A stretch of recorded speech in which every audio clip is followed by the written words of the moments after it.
Hi, I'm Amanda, and this is Plants in Sack. All right, what do you got here? So this is my purple Aeonium.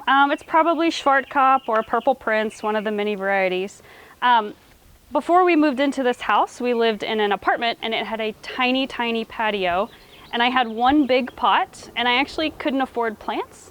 So we went to the Sacramento Cactus and Succulent Club and we got a grab bag. It was $10 and that's all I could afford.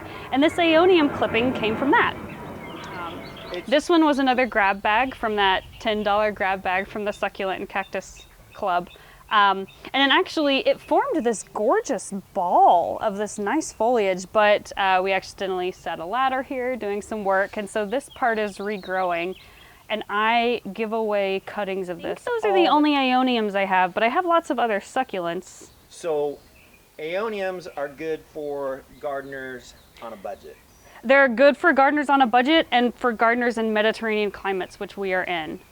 They like to be dry in the summer, they're summer dormant, and they like to be more wet, not wet, but just more wet in the winter when they do actually start their growing. They get this purple color because they're just trying to survive the summer. The summer is really harsh, and then in the winter they're green.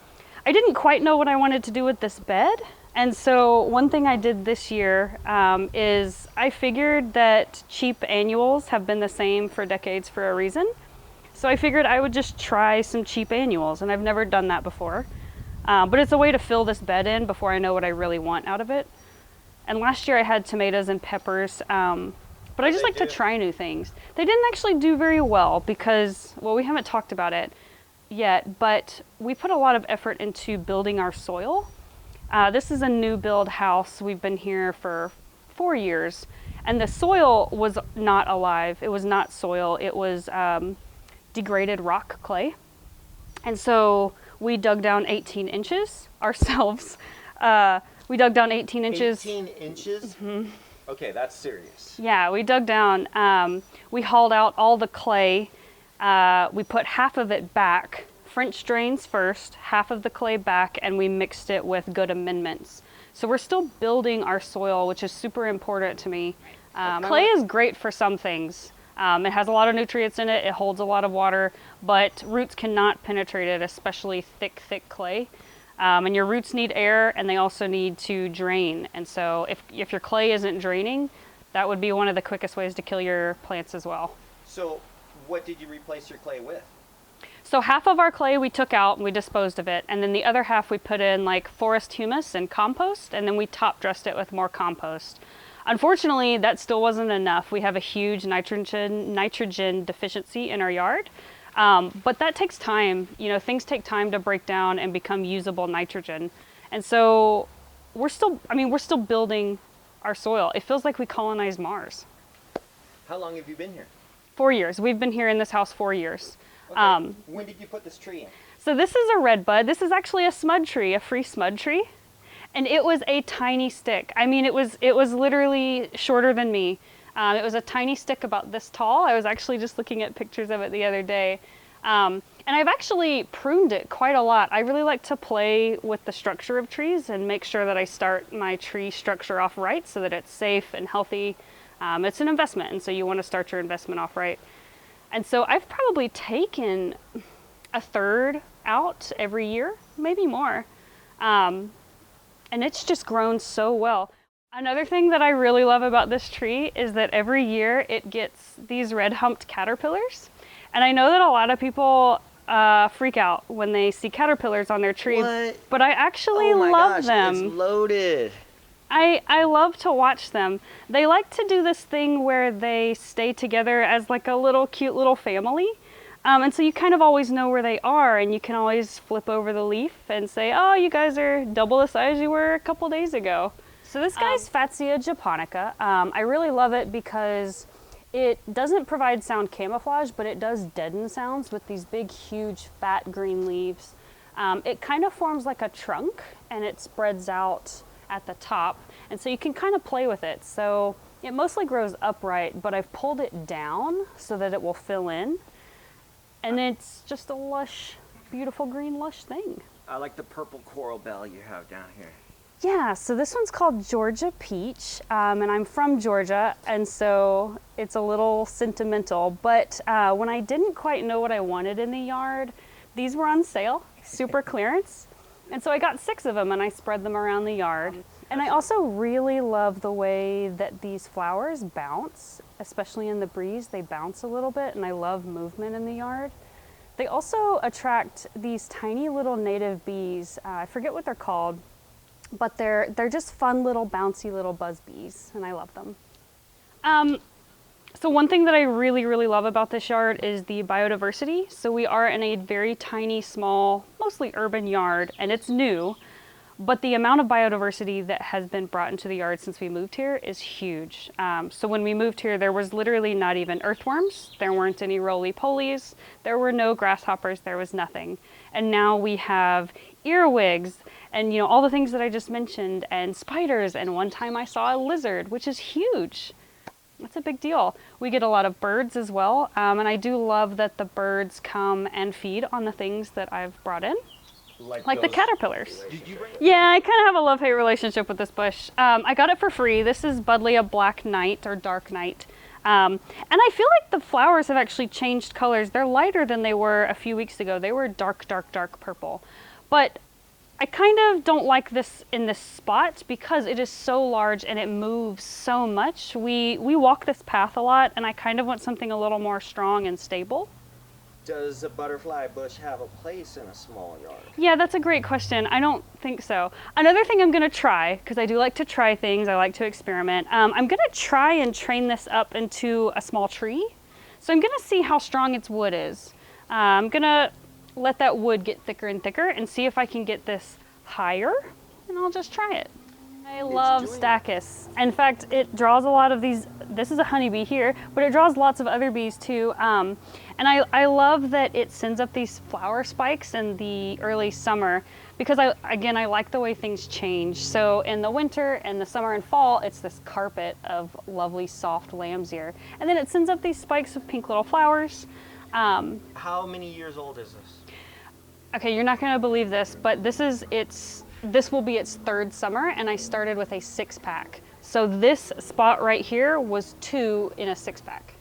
Okay. It spreads incredibly fast. It does very, very well here. In fact, it would love more light. This Buddleia has shaded it out quite a lot, and it would love more light. They make these mats, and so you can see here these roots are growing. So if you wanted to, you could cut this off and stick it in the soil, and it would start growing. You could also just dig out a clump and replant it. That would be a little more stable. You wouldn't have to baby it as much. Okay, I have to ask you about this right here. I'm loving this silver plant. What is this? This is silver spoons. I can't quite remember the genus on it, and I've never had it before. It's a little silly and fun, huh? I think it's amazing. I love it. It's different. It is, it's different. Also got the burrow's tail, which is one of the sedums. Morganianum, I think. It's done really well to my surprise. This pot was planted in October, so maybe 7 months ago. And it was planted with cuttings, so everything was cuttings. How large was that silver spoons cutting? Oh boy, probably like this. So it has quadrupled. Oh, easy. And I've actually cut quite a lot off. I love to give away succulents. In fact, I've got 3 pots of it rooted over there if you want some. If I can have some of that, absolutely. I would be thrilled. It's been sitting there, never grown, and that now I finally have a yard of my own. I'm just trying. Let's see what it does. So these nasturtiums I planted as seeds. Okay. I planted half a dozen seeds, thinking I'm not good with seeds. I'll get 1 to grow. Actually, every single one grew. This year? Yes. Do you know how many seeds you will end up with? That's what I hear. I hear they're prolific. Many hundreds. But they're awesome, awesome plants. I love... Apparently you can also eat the flowers? Yes. Have you tried them? I haven't. Oh, give it a try. It's good. Is it just the petals, huh? No, you can eat the whole... Oh, I want to do that. So apparently you can eat these flowers. Yeah. Oh, they definitely have a taste. It's kind of like arugula. Peppery. Peppery. Yeah, it's not bad. I wouldn't make a salad out of it. What would you do with it? Enjoy it occasionally in the garden. Yeah. You know, I've worked hard. Here's a snack. Exactly. So this is my semi-improved Meyer lemon, our semi-dwarf, wait, what do they call them? Semi-dwarf improved Meyer lemon. Last year I got 149 lemons off of it, off of this tiny little tree. The year before that was 99 lemons. What did you do with them? Oh, I made lemonade concentrate, and we had lemonade for months. I also made lemon bars. We had lemon everything. Okay, lemon bars, top notch. Yeah, they were really good. But I think the citrus is really important to me because growing up in Atlanta, where I'm from, you can't have citrus. And so this was one of the first things that I wanted when I moved here to Sacramento, because we don't get as cold of winters as it does in Atlanta. So I got these vines, actually. They were on super sale at the Sacramento Restore. They were like $3, and I thought they were dead. I really thought they were dead. But emergency rehydration, and they came back to life. They've been here 2 years. What are they? Clematis. It's asao. I'm not sure how you pronounce it, but asao. And then I've got them on this invisible trellis. Oh, wire? It's a fishing line. Fishing line with little nails. I was really trying to save space because the space is so important, so we can only go vertical with them. And I just really love the green. I hope that it will fill in and just be a living wall with some smelling good flowers. Okay. Another thing that I really like about this clematis is that there are spiders, orb weavers, that come. So every year, some of the eggs from last year's orb weavers survive, and they sort of have these little territories. So you can see one, just a little baby here, but there will be like this little spider's territory and this little spider's territory. And that's another thing that I really just love to appreciate and watch them grow over the summer. I think if I would have done some things differently, I would have put in more stable hardscape from the beginning and had a better solid plan from the beginning. It would have saved our backs and a lot of time. It's true, we were on an extreme budget, especially in the beginning, and we've done everything ourselves. Everything in the yard we did 100% ourselves, except for laying this concrete. We did pay someone to lay the concrete. We moved in 4 years. We started work on it 3 years ago. So we spent the first 4, 5, 6 months doing the soil, putting in French drains, digging out 18 inches of that clay, replacing half of it with good stuff. We planted the trees next because those trees are our biggest investment. And then we spent about 2 months building these 3 benches and this pergola here. We finished them a few weeks ago. I really like your pergola. Thanks. I think it's going to provide awesome shade. Yes. The shade's going to be huge. We're growing grapes on it, so one day there will be a hot day in the summer where I reach up and grab some grapes. But also, there's a feeling of some sort of coziness when you're under something that we've found out. So I wanted one of these ever since I was a little kid. Another thing that I'm doing in my yard is, now that I finally have a yard of my own, I'm trying out all the things that I wanted to do. How old were you when you started gardening? Oh, probably 13. Okay. I didn't know anyone that gardened before that. I didn't even know that I liked it, but I grew a tomato, and that was life-changing. That was your start? You grew that a was tomato. My start. I did. I grew a tomato, and at the time, I didn't even like tomatoes, but my sister said it was delicious. And that changed my life. It really did. Really? Okay, so what percentage of your time do you spend thinking about plants and gardening? What percentage of my time do I think about plants? Way more than I should. So as soon as I get a chance, I'm out here in the yard. On my lunch breaks, I'm out here in the yard. If I get a break, I'm out here in the yard. If I need to take a phone call, I'm out here looking at plants. This is Plants in Sac.